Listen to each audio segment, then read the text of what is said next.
the guest I have for you here today is a one of a kind. Definitely a great man. The only man that subbed me out. The only man who subbed me out good. Other than that, his achievement has been great. He's, what would you say? You just freshly got your blue belt, so definitely in the ranks to becoming one of the greats, I reckon. He's got an MMA debut coming up, but in terms of mindset, in terms of drive, I've seen that he has the growth aspect of wanting just to achieve more within his personal life, personal fitness, but also, with the content game, he's definitely killing it. I can see the big futures coming through. And yeah, in terms of our special guest today, we have none other than Antoine, my brother. Hello. That was like the most epic intro I think I've ever had. Oh, thanks, bro. It was so cool. Thank you so much. Appreciate you. Sure, brother. Sometimes I always try to get off the dome because sometimes if I plan it out and read, it just seems like unauthentic. Yeah. So I try and picture it in my head and it's like, how do I know? What do I know? Thank you so much, bro. That was so cool. Nah, man. Appreciate it. That's why you're here, bro. Definitely got a lot to learn from you. And definitely the people out there would want to learn quite a few things that kind of get you, moving or kind of get you to shape the way you kind of think and understand that. So the first question I have for you, my man, is just, can you tell us a little bit about your journey? Whether it's how you started out in fitness or becoming an athlete in general, just a little bit about you, your journey. My journey with fitness started off in college. I was never like a sporty kid. And it's very quickly become my whole personality, so it's quite interesting. But I was pretty overweight as a kid, bro, like 90 kgs. Oh, wow. Yeah. Didn't really have many aspirations for many things. But I ended up diving into the gym while I was at college, and that ended up being my outlet for a lot of things. Picking up the weightlifting and sort of just diving into, or at least doing my best to develop myself as a person. And that really was my avenue throughout my entire teenagehood to just sort of figuring out who I am. Yeah. It really has been fitness. Was that more like in terms of finding out who you were? Was it just more of a search path in a way, or? Well, I think I spent a lot of my college years sort of not really knowing who I was. Oh, okay. And it felt like the first time I had figured out that I could get good at something. And it was just my tool to tell myself that I can do this, work hard, and get better at this thing. And that's sort of translated to many things in my life now. But it was the first time I had ever picked something up and started off being really bad and progressively sort of, Yeah. Do you know what I mean? Like progressively, like just going towards the stepping blocks. Yeah. Just going bit by bit. Yeah, building blocks, bro. It was like my first building blocks moment in my entire life. And that really changed my perspective on a lot of things. And I'm forever grateful to fitness. Fitness is like a love or hate relationship you have with it, Yeah. I think fitness is for everyone. A lot of people say that fitness isn't necessarily for me. I think fitness is for everyone. You just 100%. Have to have your own take on it, right? It's not necessarily a lifestyle. I think it's something that everyone should have. Yeah, in the arsenal type. Yeah, bro. Yeah. Like, I think the thing you kind of get is like, it's just the motivation for it. There is like not really a motivation for fitness, and fitness is like, for those who do it, it's like as you mentioned before, it's like an outlet, or it's like something that you kind of want to build off. But with people who kind of don't see the benefits of fitness, they kind of just lack the direction, I reckon, or like a type. In a way, it's like if I do fitness, what am I getting out of it? They just don't see the clarity or see the bigger picture. It's not an easy thing, right? Yeah, it's not an easy thing though. I think anything in fitness is just inherently hard. Yeah. I think that's why a lot of people will struggle to get into it, because it's one of those things where you don't get an instant gratification hit. Yes. So people will give the gym a week, 2 weeks, 3 weeks, but it's hard. You're sore, you're tired. You have to wake up early potentially to get there before work. And in those sort of 2-3 weeks, there's zero to show for it other than I'm in so much pain, or like looking terrible because you got bags under your eyes because you've been trying to wake up to get into the gym and stuff. But it's that delayed gratification with with things like fitness in the gym. Yeah. That a lot of people don't ever actually get to see the other side of. 100%. Yeah. So leading from the gym and from your outtake on the gym, what got you into the jiu-jitsu realm? Bro, I actually hated jiu-jitsu for a long time. So one of my best friends, he's a purple belt, and Nice. he tried to get me into jiu-jitsu for a long time. We sort of bonded over fitness as well, but more so the gym side of it. And for years, he was trying to bring me to class and bring me to Muay Thai and jiu-jitsu, and I thought it was a bit scary, but intimidating, and it definitely wasn't for me. But after having been in the gym for so long, I sort of started to fall out of love with it. Began asking myself why I was doing it. I got into the point where I looked pretty good, which was one of my main reasons for starting the gym, to be 100%. honest. Yeah. And not much changed, you know? Like, I looked good. I sort of felt physically pretty good. And it was just questioning over and over and over again, you know, why am I doing this still? Because it never gets easier, bro. It's always hard. Yeah, definitely. You know, no matter how long you've been doing jiu-jitsu, doing the gym for, you know, you still have those days every week, or, you know, multiple times a week. Oh, this is hard. You always get that. And I was sort of getting to that stage. And I was trying to find some more direction with my fitness, some more purpose. And I decided to give it a go. Nice. And this friend was moving overseas too, so that was sort of an excuse to go hang out with him a little bit more, because he was always in the gym, always at the jiu-jitsu. So I tagged along with him, and it gave it a genuine chance, a proper chance. And bro, have never looked back since. I've been training ever since. 2.5 years now. It's like, it's my entire personality. It's everything. It's everything to me. It's like, it's one of the things that usually, like, jitsu's kind of overlooking quite a lot, you know? I think so too. But it's like a pretty niche sport. It is on the rise in popularity. It has been 100%. going pretty crazy recently, but it is still a pretty low-key sport. Yeah. And I think it's just fostering a lot of attention from stuff like the UFC and MMA. You know, you see these guys grappling and choking each other out. Jiu-jitsu, The whole drama, yeah. And also stems from like CJI and Craig Jones and all that stuff. So definitely does play like somewhat of a decent part within like the whole mixed martial arts world, you know? Definitely a big part of it. So in terms of like that inspiration to pursue, you know, jiu-jitsu at its full, like how did, you know, being in fitness or just being like a Brazilian Jiu-Jitsu athlete, how did that kind of shape? Because I know that when you kind of enter these sports, you kind of get a different perspective on life. So what would you say would be like maybe one key thing that kind of shaped your outlook from what you were looking back then to maybe how you are now? It's a really good question. And I was just talking to someone about this the other day.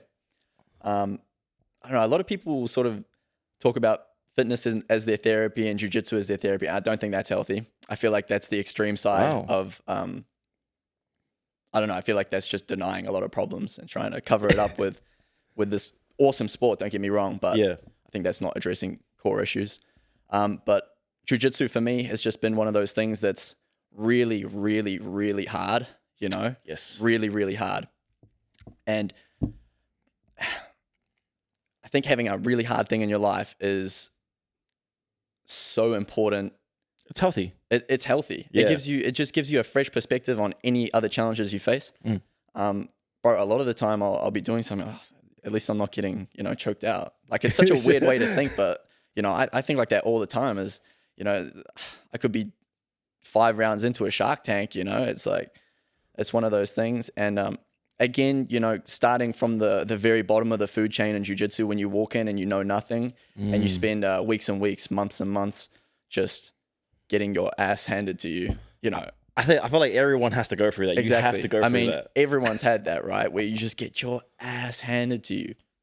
And I don't know if it was the same for you, but the turning point for me was when I finally like sort of got a top position submission sort of thing. Yeah. And I started to see, hold on, you know, I'm learning stuff, I'm putting it into practice, and I'm seeing it work. You know, it's a similar thing with the gym and the the weightlifting, Yeah. it's again that thing where you start to see the progress and it becomes addicting and genuinely rewarding. Because it's like a dopamine hit. Like Absolutely, you just, yeah. The more you kind of see the progress, the more you feel good about it. You just kind of want to keep striving for that, and it's always something to attack in a way. But it's one of the greatest dopamine hits ever because you can get a dopamine off your hit off your phone or from a 100%, cigarette or 100%. whatever. But that's like that instant gratification, is it feels good for 2 seconds and then it disappears. Yeah, for sure. But when you've worked hard towards something and then you see your hard work pay off and you achieve something and then you get that dopamine hit, it's like a prolonged, lasting effect, you know? 100. You feel that and then you continue to keep working and keep getting better and keep seeing results. Sometimes we don't see results, you know? We have those days where we go in the gym and it's just, why am I doing this, you know? Yeah, life's hard, but you know, it is what it is. You just kind of have to go through it. Sometimes I get back to my car after after jiu-jitsu and I'm just sitting there for 20 minutes silence in the dark, like, why am I? Like, you question yourself. What am I heaps. doing? Yeah, questioning life, bro. Yeah. I feel like I don't know, like if this is for me though, but like every time I go train like jits or anything like that, it's probably the most time I've ever questioned myself. Absolutely. Yeah, I've never questioned myself like a lot outside of it. Sometimes I was be like, like as you mentioned, you know, after training, you're like, damn, that was hard, or like.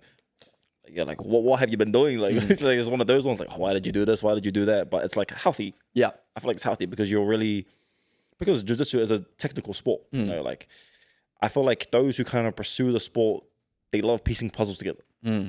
So it is. So Absolutely. it's like, oh yeah, if he's gonna go there, like I'm moving here, changing over there, getting the ankle that way. So it's like a real technical sport, and I feel like those who really get into it and are involved, they have to have those healthy conversations with themselves, like, oh, like what went well, what didn't go well, what could I have changed in terms of like positioning. But usually when you kind of think about certain things, like after a hard time, those are usually the questions that kind of just float because you're like, that was hard. What could I do better? Yeah. And it's just like from there you start going on the tangent and be like, oh, this could have been mean, that could have been mean. But everyone has their own unique question or sets of questions kind of when they kind of think of it. Absolutely. I think that's partly just people that stick with jiu-jitsu have that sort of growth mindset, right? Oh, 100%. If you don't take personal accountability in your roles, you're never going to get better. So all these dudes that are continuously training and sticking around in this sport seem to be the people that also just are okay with being bad, okay with not knowing everything, and just wanting to get better, you know? Because at the end of the day, bro, in jiu-jitsu, MMA, there's always a bigger fish. There's always someone better than you, bro. 100%. I don't care if you're on the top of the world. There's always someone better than you. Yeah. Like even when we went into Auckland, bro, you know, I was like, it had been a minute since I'd had an ego check like that. But then rolling with some of those dudes in Auckland, it was just unreal. You know, Yeah. Felt like they weren't even trying, and I was just getting demolished. You know, ragdolled around, and yeah, It puts it in perspective. it does, bro. It really does. A bit of an ego check. Yeah. Humbles you to humbles you to a point, hey? Absolutely. And it's like, then you kind of just think, oh, life is hard. Yeah. Like, it's hard. So what am I going to do about it? Am I going to just complain or go, you know, hit the throttle and keep going? What's actually one thing people might not know about you and you wish they did? Bro, that is like such a hard question too. Just let me know if you'd want to think more about it. We can come back to it. Yeah, maybe we'll come back to that one. I'll try and think on it. Yeah. I got a little icebreaker before we kind of move into the next segment. If your life was a movie, what would be the title and why? The Life of a Nobody. Is that? That's the movie title. I don't know. I think that's the title because I often try and just put myself in a lot of other people's shoes. And I think a lot of people sometimes get wrapped up in their own life and thinking they're sort of the main character. I don't know. Yeah. But everyone's so similar and so unique. Everyone's so similar in the fact that we're so unique. And I don't even know where I'm going with this. Hold on a second. Yeah, no worries. Take your time.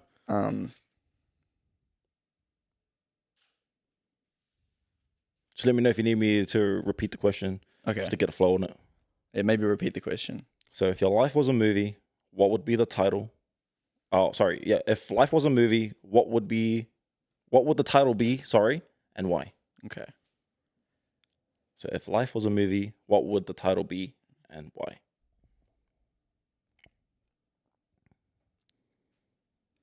life of a nobody. Still. Well, I don't know. At the end of the day, I'm just trying to do the same stuff everyone else is doing, bro. You know, everyone wants to get better. Everyone wants to grow. Everyone wants to do better financially, physically, mentally. And I don't know, like what I was trying to say is I put myself in the same shoes as everyone else is. You know, everyone's trying to do the same thing. And I'm just trying to figure out my way of doing it, you know? And yeah, that's it. That's basically I'm just a unique nobody, bro. Just like you, just, you know, like anyone else. Yeah. We are all unique. Yeah. Nobody's in the way. You know, we have to be unique in our own sense, but not to the point where we think we're higher than everyone else. So definitely. But in that sense, we're all the same. Yeah, 100%. We all believe the same. Yeah. We don't all look the same. No. Yeah, no, we don't all look the same. Yeah, that's true. In terms of like that kind of overview, I think in a way, for some reason, like your answer, it does seem like something like, I don't know, for some reason, it just seems like something that you'd say. Yeah. Like, yeah. So I was like, oh. Yeah, it took me a second to, thank you for giving me a second to think about that. Yeah, it's like, sometimes you kind of need it. Sometimes, the questions can be either challenging in a way, but also you kind of like really want to think about it, just give a good answer that you want to give. So definitely that's good. Now, in terms of kind of want to deep dive into would be more of the fitness side of things. So just for the segment, kind of want to deep dive into that. And my first question would be just based on personal training. Now, personal training, it's definitely more than just a workout. It's about motivation. It's about connection. How do you tailor your approach for clients struggling with confidence? For clients struggling with confidence. I think just understanding that everyone starts somewhere. A lot of my friends that I talk to sort of get wrapped up in that, I don't want everyone looking at me. I don't want, they have all these insecurities and these doubts and, what if I look weak? What if I do something wrong?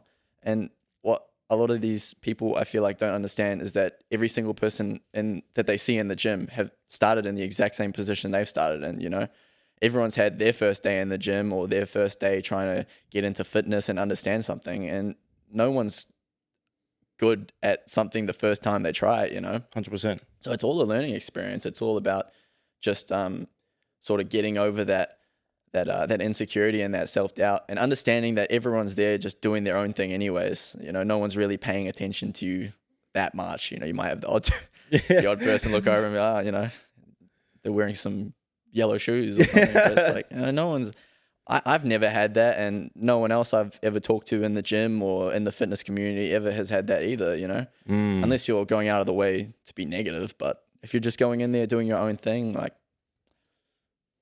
you'll thrive. Yeah. And plus, like, if you're doing your own thing, what is there else to say? Like, Exactly. It's just about focusing on yourself and your journey, and really just trying to understand that everyone's got to have their first day. Yeah. And this is just your first day. And a couple years down the line, you're going to be a beast. You're going to have all that knowledge, you're going to have all that experience, and you're going to look back at day one you and probably laugh, bro, and be proud. Have that little moment of, what was I stressed about, Because at the end of the day, also, the biggest critic is you. Exactly. Yeah. Exactly. You are your biggest critic. 100%. I definitely believe that so much, that you are your biggest critic, because like majority of the doubts you kind of set for yourself or you have within your space is from your own mind. And that's kind of where everything, the insecurities kind of start, was from within. So that's kind of like a big thing for me in terms of what you mentioned as well, like just the thought process behind it and the mentality that it takes to recognize that. And at the end of the day, even if other people are having sort of negative thoughts or they are judging you in the gym, like, who cares? Really? Yeah. Like, who is this person to you? Do they play a role in your life? Probably not. So at the end of the day, that really shouldn't affect you, So Love just that.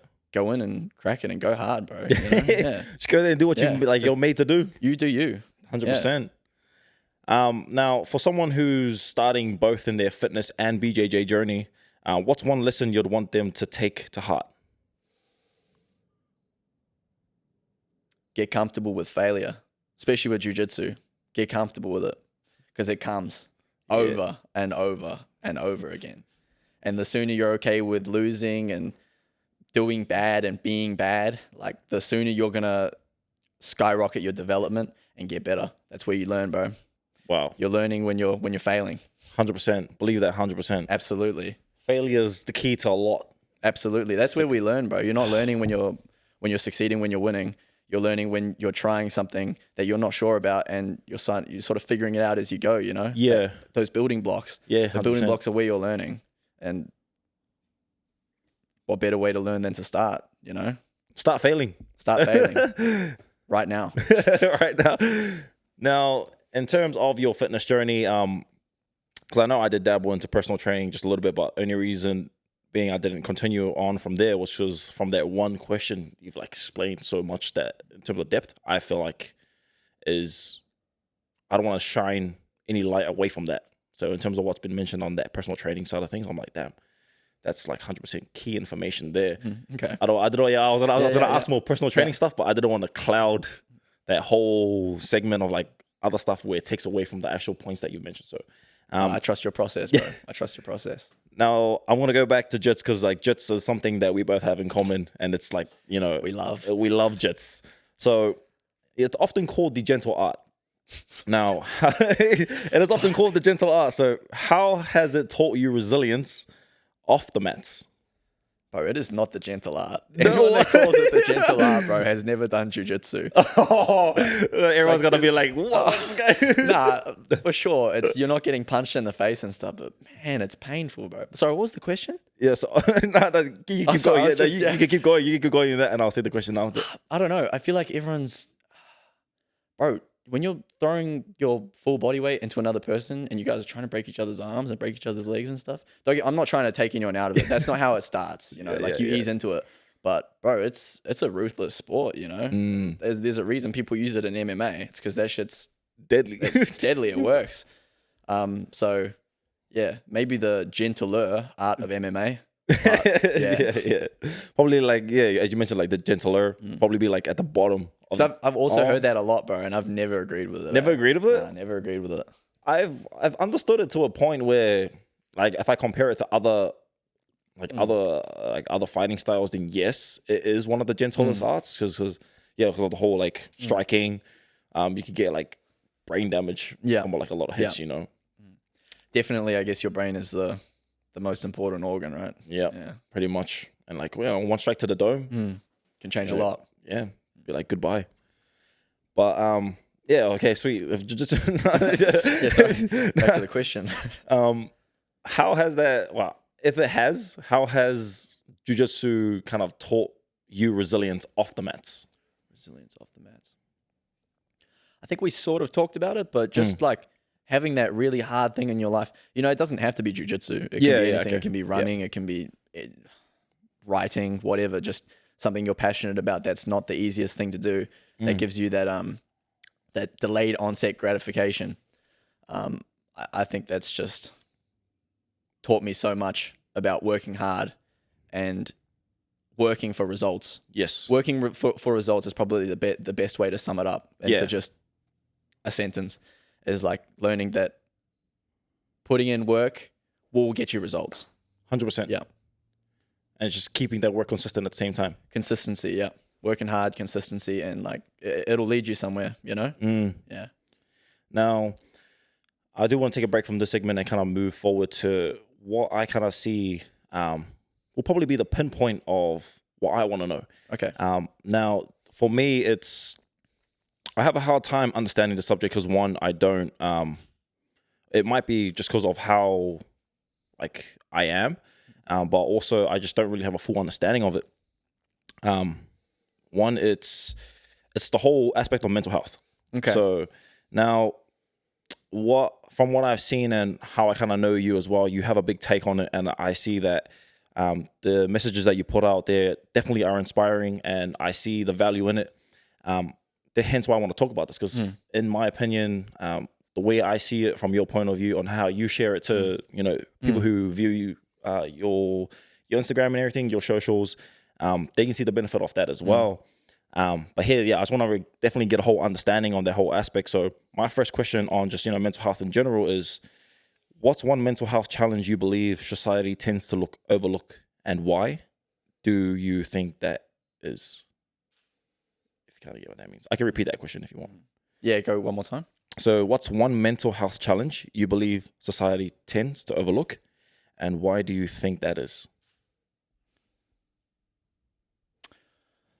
I think this is an interesting one. This isn't necessarily what I talk about, but I feel like it is very overlooked.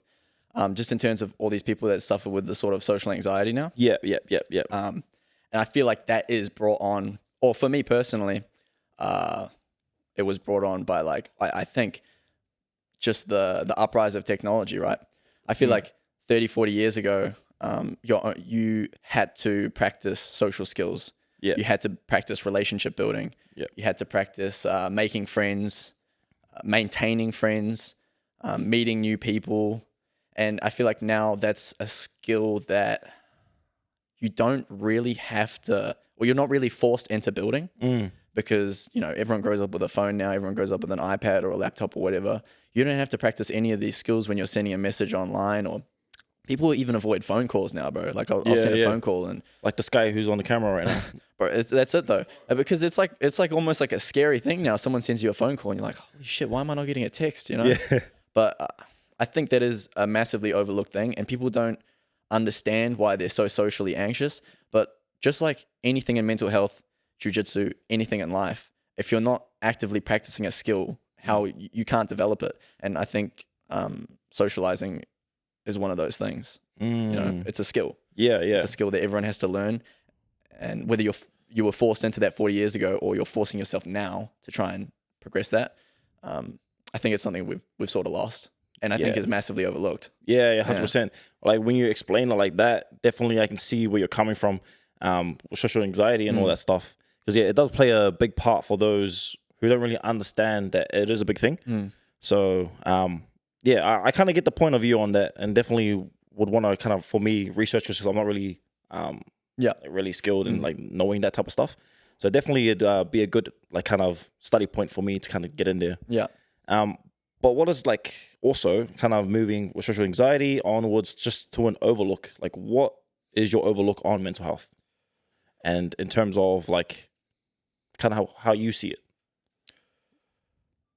Because it is a broad subject. So you can narrow it down to one, or like you can narrow it down to like a sum.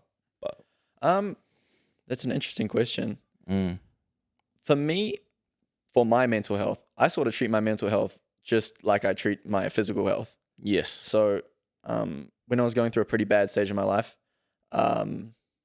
again, I sort of used the fitness analogy. I listened to hundreds and hundreds of hours of podcasts and read countless books and tried to understand myself and journaled, and began to understand that mental health, just like physical health, is something that you have to work on and maintain for someone like me. Yeah. Yeah, that I have to work on and I have to maintain and I have to continue to grow and develop. Otherwise, it diminishes, just like your physical health. If I'm not in the gym for a few months, I'm going to lose muscle, I'm going to lose strength, I'm going to lose speed. And just like my mental well-being, I quickly lose that if it's not something that I'm practicing and I'm not staying on top of my healthy habits and I'm not consistently working on it and incorporating into my life. 100%. Yeah. So that's sort of my your fitness, outlook, mental, same thing. And just bring them all together. Yeah. Nice. Treat them the same, or treat them with the same respect. Yeah. Good way of looking at it. Treat them with the same respect. I didn't actually think about it that way. That's mean. Yo, that's actually mean. Treat them with the same respect. Now, another question I do have is, fitness is often cited as a tool for mental health improvements. Now, how do you incorporate mindfulness into your training? Into my physical training? Yeah. Mindfulness into my physical training. Or if you do. I don't know if that's something I do, to be honest, or enough. It's definitely something I try and incorporate into other aspects of my life. Being grateful to be healthy enough to train. Yeah. But I don't know. Do you? Mindfulness? Yeah. In your physical training? Sometimes I have like in terms of the way I interpret mindfulness is being grateful for, like, for example, sometimes if I'm there and I hit a PB, like I'd be grateful that at that moment that I had the strength to go through with it, because it does make me feel a type of way. If I'm hitting like a certain move, like for example, like I try to do like planches or handstands, something like that. I get to the point where I hit it for like a good amount of time. Like I feel good about it, and sometimes I do always go, oh, I'm grateful that I kind of like Sort of proud of yourself. Proud of myself to go through with it. Or even if I'm doing like I think the one when I first started was the F45 class at Newmark, because I didn't really like cardio back then, so it was one of those things like, oh, you kind of get forced to go through the class, you go through with it, you didn't like it, but you're grateful that you took up that challenge. So then I'm like, oh, I'm grateful that I experienced this, which kind of gave me a different passion for running at that time. So then it was like, like I wouldn't have had a certain passion for high intensity workouts if I didn't go through that type of like atmosphere challenge. So that's the kind of way I kind of input mindfulness in a way. I'd say the closest thing I can relate to that is, often having conversations with people about fitness, jiu-jitsu, the gym, and just how much that has genuinely impacted my life, and being grateful for that. Wow. And just the amount of change it's helped me make. And even my brothers, like my little brother is another dude that has struggled 10 times more than I have with his mental health. And for years and years, I've been trying to get him into the fitness because I knew that was an avenue that worked for me. And then seeing that work for him was just like probably one of the highlights of my life, bro, to be honest. Beautiful. Yeah. One of the highlights of my life. And so endlessly grateful for that. Wow. Endlessly grateful for that. Yeah. Fuck, that's mean.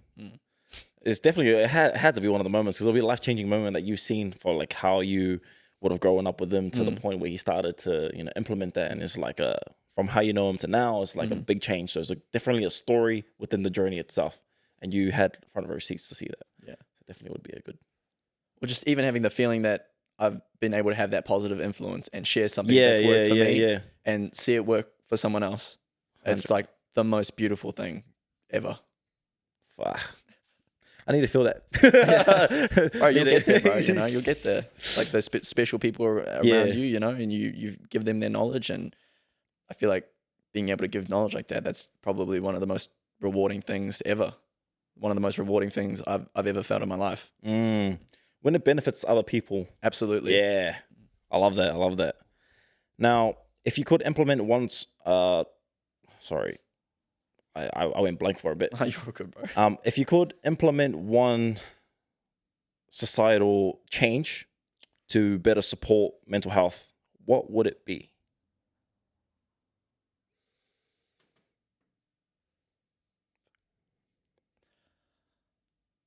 I think like we're gonna keep going back to fitness.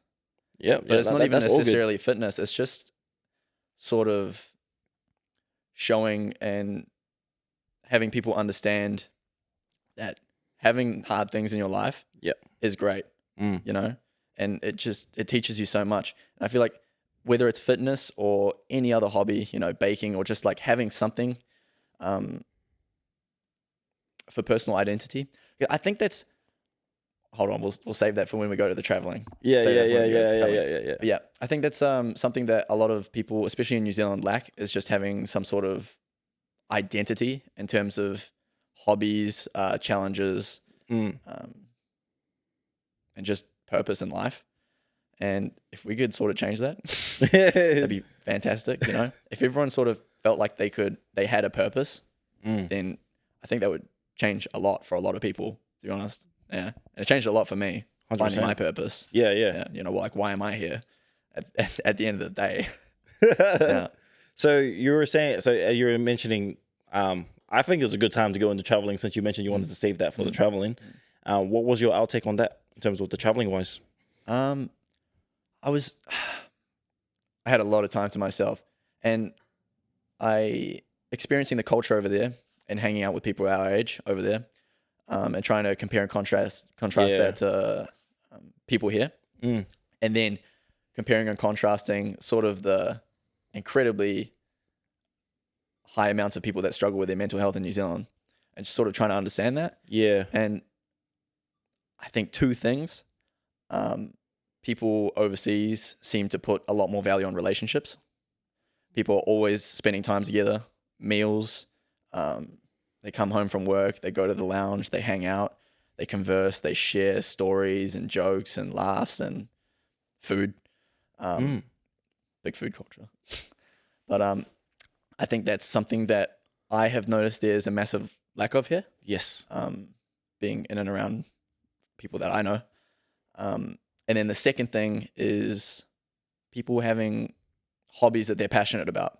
I think that's something that we massively lack here. And it's also not the easiest thing because, you have to have a car to get to training, or you have to have a car to go and do this and that. And it's not as accessible here. But it seems like everyone overseas tended to be good at music or good at cooking or enjoy creative writing poems. And you just don't see that here, bro. Like so many of my friends are all about work, wake up, go to work, come home, couple beers, sleep, recycle, and there's just zero purpose, zero passion, zero love, like zero time and attention given to yourself. Yeah. Yeah. And yeah, I think that's a massive, massive difference that I noticed. 100%. Yeah. Because I want to bring it back to NZ in general. Like I see that point of view that you mentioned, because I've noticed like a lot of people here don't like change, or like they don't like change at all.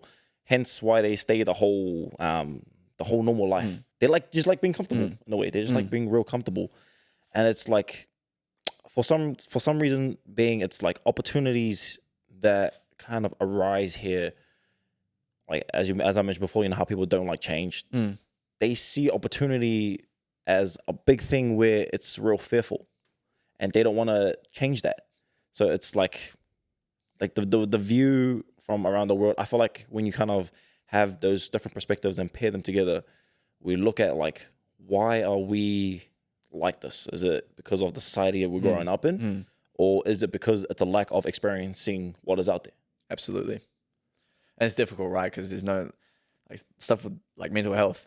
There's very little that you can just say, this is the problem. This is, you know, you can't just pinpoint something. So it's what I noticed, and definitely something I can relate to. Yeah. But, even you're talking about people, I come from Waiuku. Yeah. And so many people are born in Waiuku, live in Waiuku their entire lives, die in Waiuku. And it's like, bro, that's so normal in New Zealand. Yeah. That scares me, bro. Oh, wow. That genuinely scares me.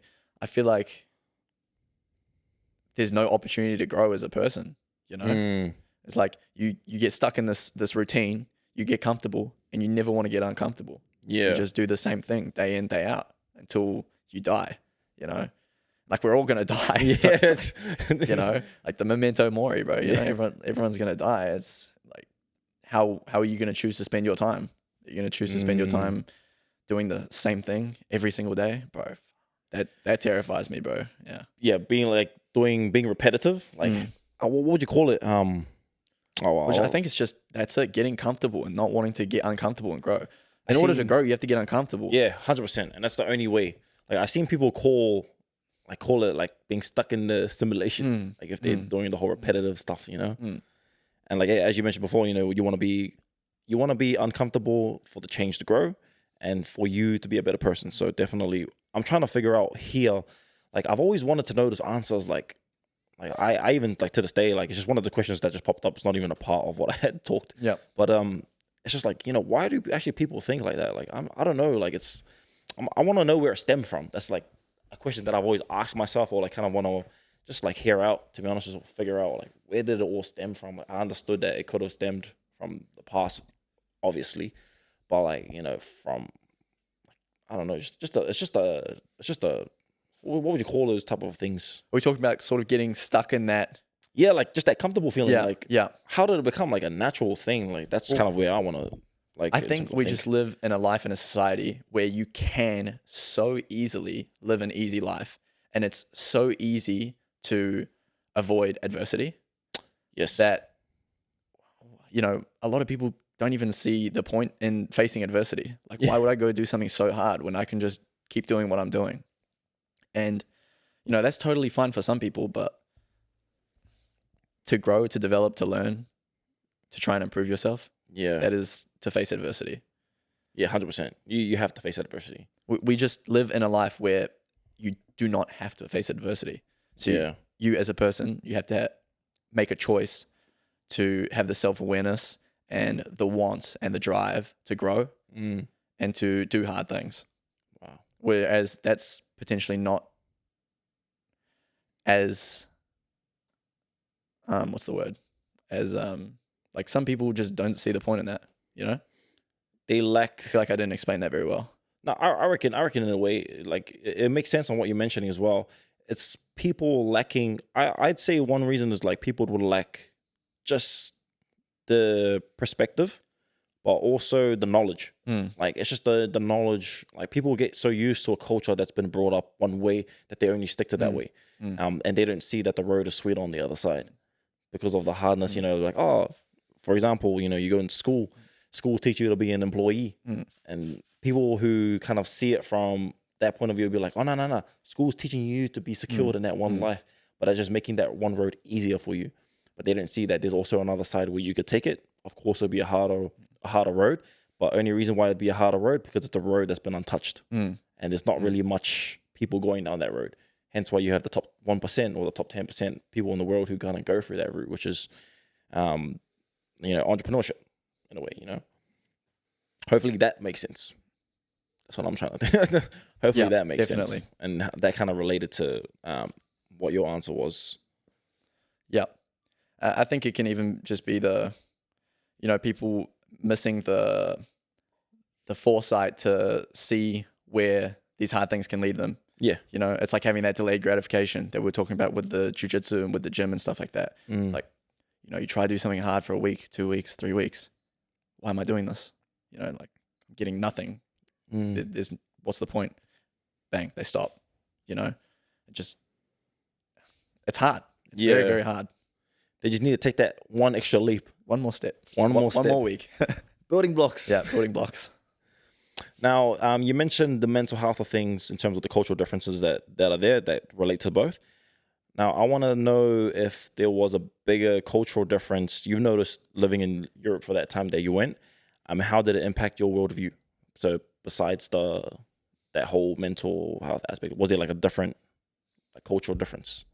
Because you mentioned the relationships there compared to here. If that was the main one, then we can leave it as that. If that's the main one, but if there was like maybe something else that you noticed that was out of the blue. I think that was probably one of the biggest ones for me, but it's also like one of the most amazing things too, is so many of these people are just so happy spending time in each other's company. And that's how you build long lasting, beautiful relationships, right? Is going and being with people. And, it's definitely something that I hadn't experienced here. And that was my first time seeing that sort of level of connectivity between people. And it was quite an interesting thing to see. Yeah. What was one highlight? Like one highlight from your trip? Seeing my family. Nice. Just it's such a boring answer, and so many people ask me, oh, you know, like, because I posted a lot of crazy stuff. I did some crazy stuff in Europe. Good stuff. Just good stuff. Content was popping off. You know, lots of cool, good stuff. But the absolute highlight for me was just even meeting some family that I'd never met before in my life. Yeah. You know, cousins. My auntie is 2 years older than me. I pretty much got to meet and build a relationship with her for the first time, which is like the craziest thing to me. My grandfather, who's like one of my biggest idols in my life, getting to spend weeks and months with him and just building these relationships that I value so much. Nice. Was just phenomenal, unreal. Yeah. It would have been such an experience. Plus you're learning a different culture as well at the same time as well. It might have been something that you've already noticed before, but when you kind of learn it from the root where it stems from, it definitely gives the total view. Like I've noticed, like even sometimes with my family, I'm not one to like learn about like genealogy type of things. Yep.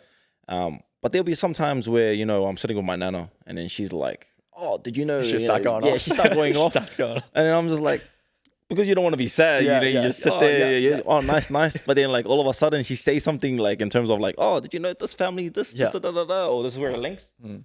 And then like, I'm like, oh, that actually like makes like sense on why Yeah. this is Oh, that. that's This is interesting. that. Yeah, Yeah, yeah. yeah. So like, I definitely see the value in terms of like, the relationships that keep around you. Because of course, more in terms of, your family itself and how they are. And it's just a good feeling when you kind of know that if you're thinking a type of way, or if you are a type of person, that you can have that relationship, like in terms of that relation, be like, oh, I thought I was the only one that thought like that. Yeah. But then, That is crazy that you say that, because I have had so much struggle relating to a lot of my family here. I really feel like the black sheep here, and even my brothers are also different. We're all a bit of black sheeps in terms of the wider family in New Zealand. And then going to Europe as an adult and spending time with the other side of my family has just been like, whoa, I'm not the only one that does like all this weird stuff. So yeah, that was pretty cool. It's funny you mentioned that, because that's spot on. Yeah. Absolutely spot on. Yeah. I feel like it's like, as you mentioned, there's always the black sheep. But I feel like I always had this theory where, because when I notice like people who have the same type of feel, like, or the same type of vibe, I'm like, fuck, it's just that we're built different. Yeah. It's either we're built different and we're like definitely meant to be somewhere else. Yeah. And I see that 100%. Absolutely. What did they say? I'm trying to figure out that quote.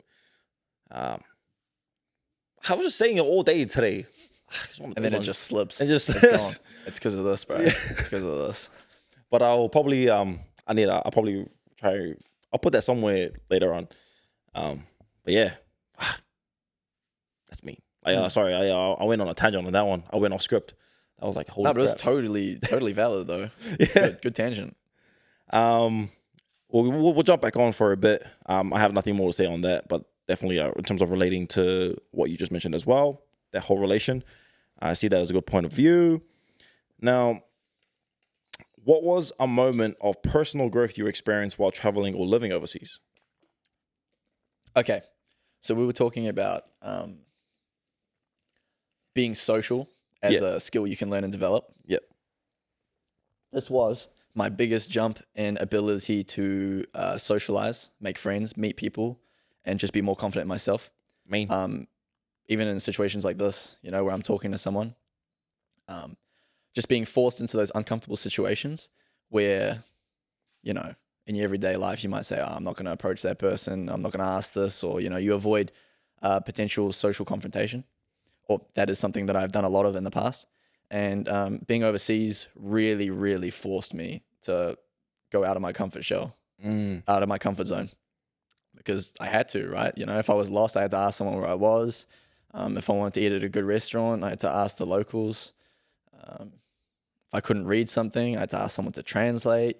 And even, solo traveling, if you don't talk to people, then I would have spent 6 months alone, Yeah. So at the end of the day, I'm on the other side of the world by myself. I don't know anyone. So it was really an amazing thing to be forced into uncomfortable situations where I was forced to grow and forced to do things that I wouldn't normally do. Yeah. That's actually mean. Because like for me, definitely, well, I was thinking about it in my head because it's so stupid. There was a time and point where I had to put myself out there for that, to put myself socially. But the only way, back in uni, the only way I knew was to flirt with girls. Bro, that's so good. Like in terms of like, I had to put myself, like, for some reason during that time or that point of period was like, I need to put myself in an uncomfortable situation because I don't have the capacity to speak. I love that so much. So like, I'd go to uni and just be like, I don't know, I just go to like whoever I saw, and it would just be awkward like for the first like 10, 20 times. But then it got to the point where they get used to it. Like after, I said 50%, I got chopped. And it's like, so like, when you get chopped so much times, you're like, damn, like what's going on? And it's like, it figures, for me, it was like, what am I saying? Am I coming on too strong? Am I coming off too hard? Like, am I approaching it in a way where I'm creepy, or it's just like, so it got me thinking in terms of like, okay, sweet, the next one, I probably won't say this. then the next one I probably wouldn't say that. And it just got me to the point where now when I conversate, it's like normal. Like it's normal. Like I don't have the intent to like pursue the other sex, but it was just more of a way of I thought that would work. A personal development. I like it, bro. Whatever works for you, man. Like as long as that's cool. But to be honest, that route would have been a lot better because not gonna lie, like it does get to the point where now it's like for me, I feel like the kind of way I kind of went about it, it was good to a sense where it did give me a confidence in a certain way, but it was like the wrong, what would you say? Trying to figure out the word. Wrong avenue? Yeah, it was like because it gave me, it kind of put me in the bad habit of thinking like, it kind of put me in the bad habit of having an ego where it's like, now I know how to conversate. Now I'm that guy, I can pick up any girl I want, like type of thing, like that. So then it got my head too high. And that was just because, like, even though, like conversating now, I kind of had to take a pullback and like check myself in the mirror and be like, yo, like chill. Like, of course you might be good, like blah, blah, blah, blah, blah. So interesting. Yeah, it was like, but you need to relax because like sometimes it could really offend the other person in a way is like, I'd say 7 out of 10, like I'd be conversating to the point where it could be flirting and it like would lead to something in a way where it's bad. And the only reason why I say it's bad because, for example, if you're flirting to, if I'm talking to somebody and that's just me trying to get my reps in, that person could actually be like gaining a general connection or like trying to build that something with you, but then you're only doing it for the reps. So it kind of got to the point where I'm like, you need to chill. You need to take a step back because that's not really the right way to go. So, took a step back, a year or two, worked on myself for a bit. And then now just low key. Now I don't have the courage to even talk like how I used to just because of the just like it's not in a way it's fair. It's just don't fair. have those reps in. Yeah, I don't have those They're reps. Not clocked in. They're not recently. clocked in. So like now I'm just awkward as. So like I wish I did take that way because then if I did take that way, it's something that could stay with me because there's nothing really holding it. Yep. And it's just a connection I built genuinely instead of trying to go that route, this route, that route, which can like kind of lead a lot of backtrace in my own personal walk. But I'm not saying anything's bad, like in a good way. Like it's like a learning curve that I learned from. I was gonna say, I feel like you speak really well now, and if that was what led up to this, and you obviously have a ton of personal accountability, and you're able to recognize and talk about it and think about it. I mean, it's good now. Building blocks. Yeah, building blocks. But it's really interesting because you were talking about having to take a step back with the ego. Yeah. And I feel like for the longest time, I was stuck sort of on the opposite side of it. It's like you were trying to come down. I was trying to like come up with the confidence and like sort of, because half the time I was so scared to even start a conversation with someone. Just so stuck in my own head about, oh, what if I say something wrong or they think I'm weird or I don't look good today because I don't know, or I smell, I don't know, bro. It could literally be any number of things, but it's just getting past that and trying to take that step forward and have the confidence, having enough ego. Yeah. Just having enough just to bypass it. To sort of get to that point where you can converse with people properly, just normally. Like that shit used to be hard, bro. That shit used to be so hard. Now you got it easy. Nah, well, like. Easier. Yeah, easier, definitely. Yeah. Like I could like if I was to like the way you're mentioning it now, like if I was to meet you before compared to now, I definitely would see the change. And that's I appreciate that. That's like the best thing to hear. Yeah, 100%. Like even like I feel like not gonna lie, like because we're all busy on our own worlds, but I like if you didn't like actually hit me up and like wanted to connect, I didn't even think we'll be doing this episode right now. Absolutely. So like in terms of you taking the first step and being able to put yourself out there, like I can see it, bro. Like, fuck. I appreciate that, brother. Like, I'm just like, damn, like, in a way, it's like low key, like in my own ego, and it hits me hard because I'm like, damn, I should have thought of that and reached out myself. But it's good to know that you did it because then it kind of checks me in a way of like, oh, Chris, you also got to be the one to go out there and also, you know, who have you connected with, stay connected with. Because I get like lost in the track of time being like, okay, maybe like, I'll connect with them, but then like, because I'm busy with other things, it kind of takes the whole relationship aspect. And how you mentioned when you're in Europe compared to being at NZ, you can see the total difference where like the relationship for me, it's like something that I kind of noticed. But then when you went there and you experienced the whole family gatherings, how everyone's just all connected in general, it definitely plays a big part. Definitely. Yeah. I love that, man. No, Too that good, was too That good. was real good, actually. That was a good tangent. Now I actually have heaps of questions, but I'm gonna like end the overseas experience with this one. If you could bring one aspect of the European living to the rest of the world, what would it be? Food. Like, as selfish as I can be, the food. Bro, we're so lacking here. Bread. If I could bring French bread to New Zealand, we would save all of the depressed people here. I heard it's good, bro. It's so good.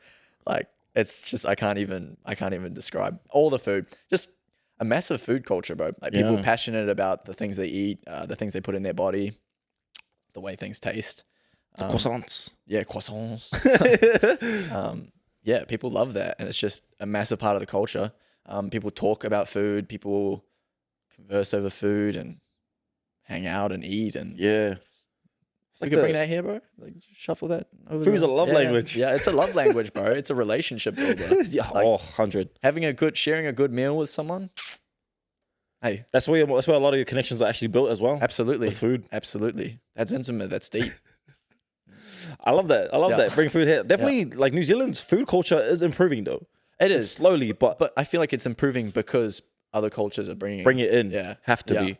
Because I feel like actually is a really good food culture with like the Maori and the hangi and stuff like that. Yeah. But bro, you don't see that. Like, where do you get a good hangi? Like, Yeah. hard, eh? Yeah, because Like, I know you can, but I'm like thinking of like the night markets, but then like rarely. yeah. Sometimes you can go to the markets, Yeah. but it's a mission. It's not like it's not like you can't like it's not like Burger King and all that stuff, you know. Yeah, You see yeah. Burger King, you find it at every corner, or KFC, you can find it at every Yeah. corner. But like hangis, as you mentioned as well, you have to find like the niche spots that have them. Yeah. But I don't know.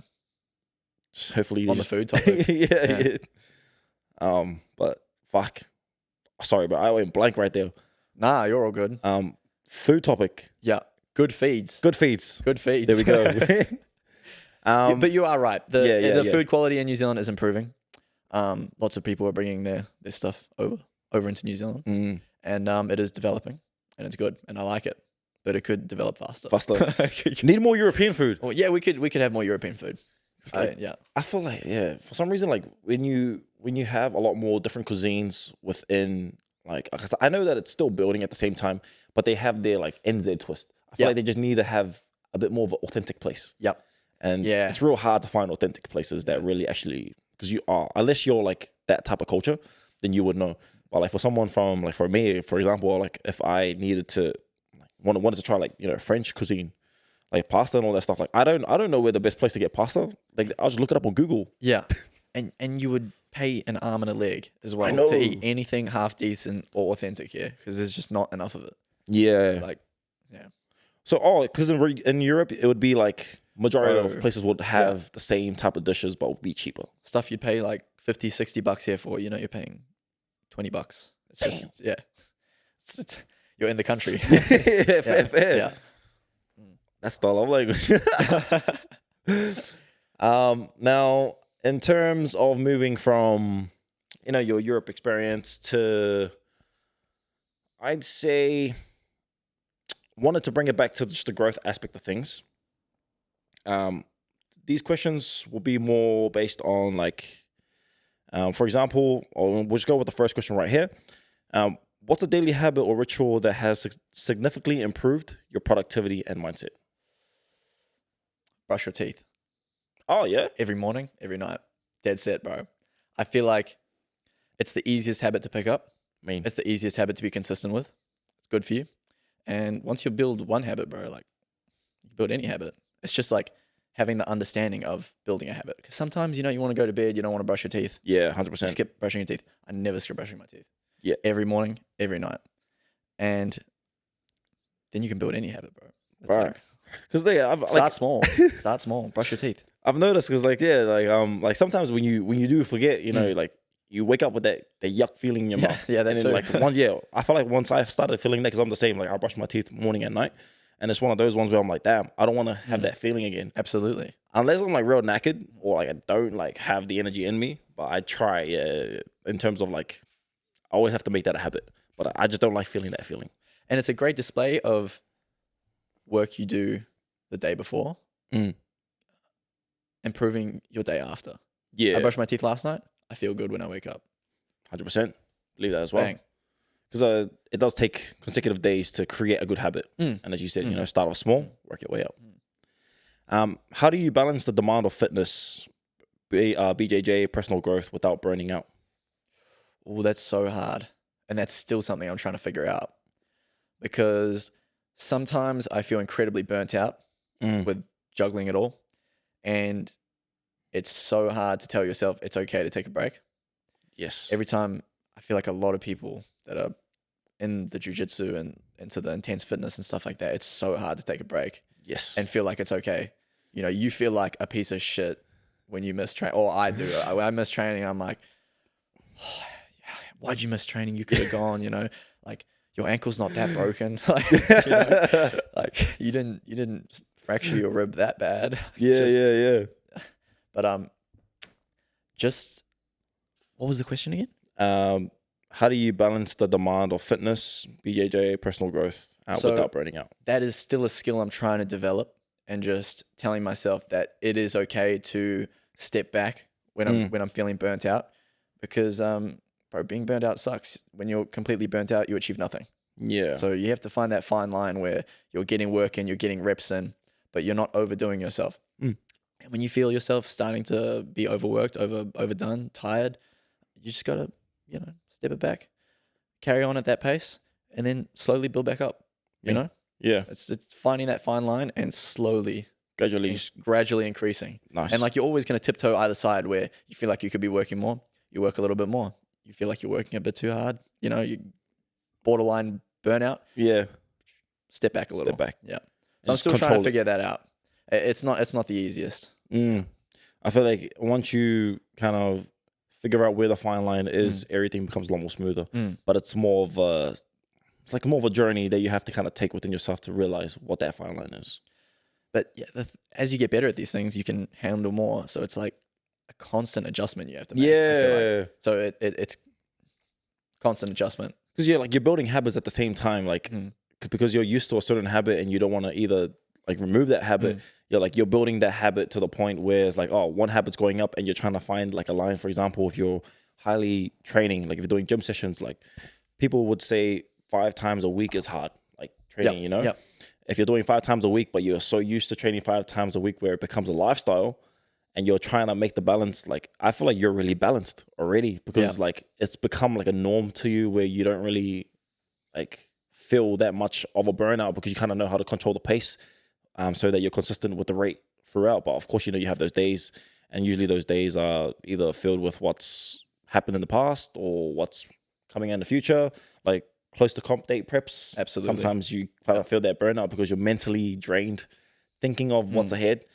That's usually me. Sometimes before, when I wasn't competing as much, it'd be like I'll get burned out through my workouts, but that was because I'm too busy thinking of what's ahead and it hasn't even come. And it's just one of those ones where like, I don't have good gym session because like I stayed up all night, or like I was up all night thinking of how I can, I don't know, break this guy's leg. Yeah. You know what I mean? Yeah. Like those last minute, what is it?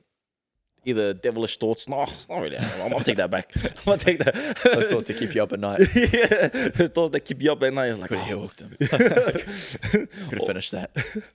Or not even that. Or even like if you're just like prepping to the comp, just like, oh man, like, don't do this, don't do that. Don't do that. Yeah.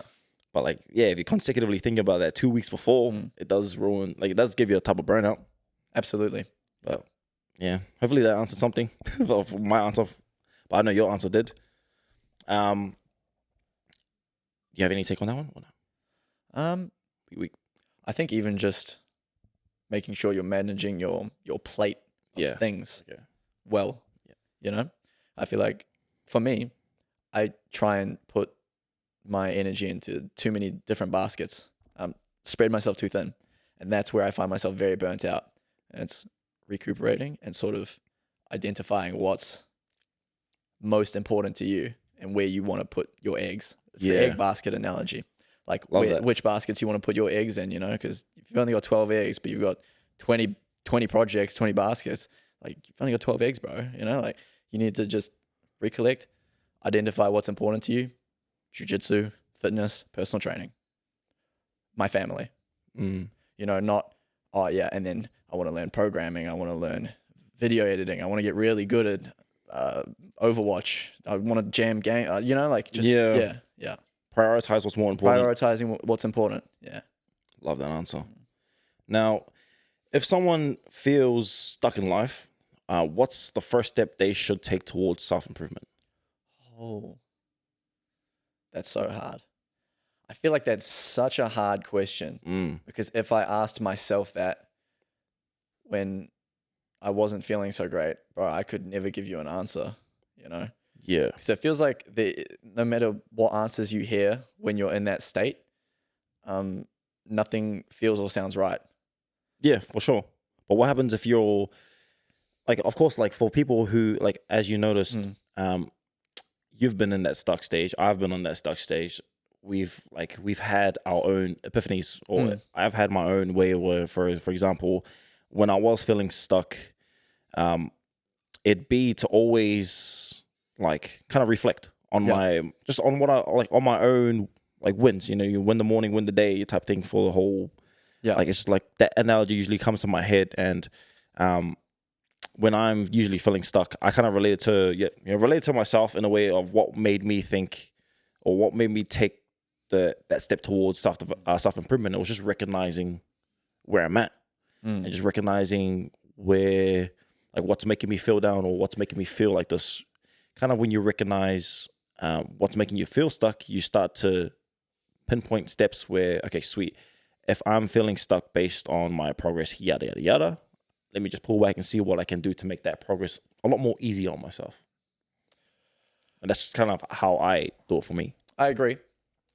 But for example, for me, when I was a bit younger and like pretty overweight, it's like, I know what the steps were. Yeah. It's like, I have to eat less, get into my fitness, start running, get into the gym.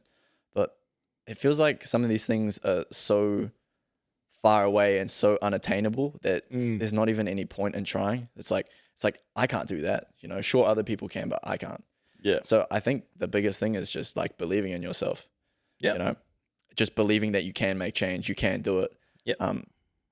If you put your mind to it, you can do whatever you want, bro. You know, it's for me, telling anyone that's stuck in that stage, it would be to believe in yourself. Full stop. Love that. Now, in terms of moving forward, I do have like a little rapid fire question game. Okay. So we're gonna end off our segment with just me giving you 10 questions. Okay. These ones are basically just generic ChatGPT. Okay. I like it.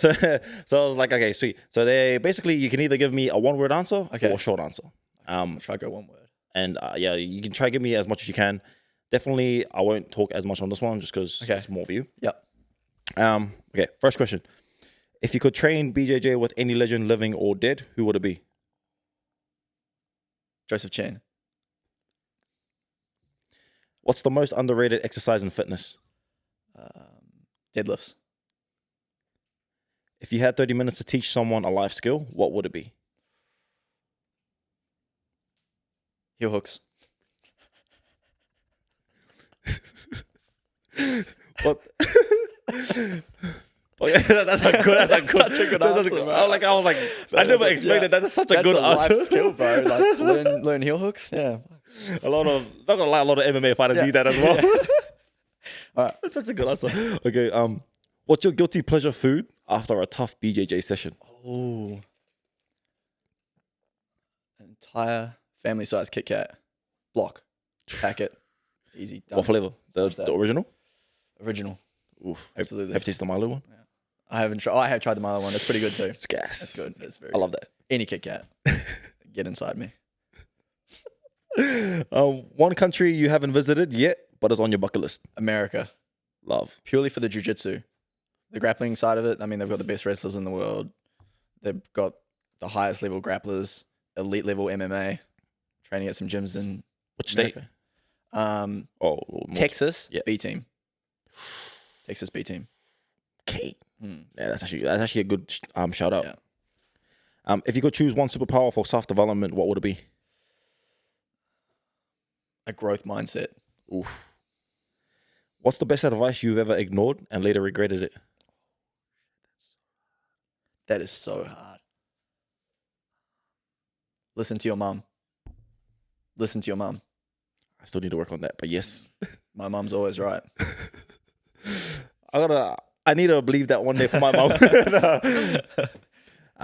If you could only keep one piece of gym equipment forever, what would it be? Dumbbells? Versatile? Is that universal? Yeah. Yeah. What's one thing Brazilian Jiu-Jitsu has taught you that you never expected? That being in physical pain can be fun. Love that answer. If you had to give up either traveling or training for a year, what would it be? Traveling. I'm all traveled out, bro. I just want to train.